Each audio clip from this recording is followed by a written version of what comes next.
Let us try to discuss some of the values in the Filipino society and reevaluate them to develop a more positive value for the Filipino individual.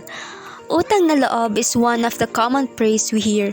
It is a situation where an individual is required to return a favor or service some thoughtful times. Filipino by nature are a religious group of people. They believe in a supreme being who will take care of things for them. The term bahala na comes from the word bathala na. It reflects the Filipinos' dependence on the supernatural being and on faith. As toxic trait is the mañana habit. The term mañana is a Spanish word that means tomorrow. This is a Filipino trait that enforces procrastination, a practice of putting off work to be done in the near future or in the last minute. They think they always have time by doing what is unnecessary rather than doing what should be done. It is a poor habit of laziness that results in heavier workload. Ningas kugon is another value Filipino have. The term ningas kugon translates to burning of kogon grass. As a Filipino trait, it categorizes the habit of Filipinos by starting a task with enthusiasm but leaving it half done or unfinished.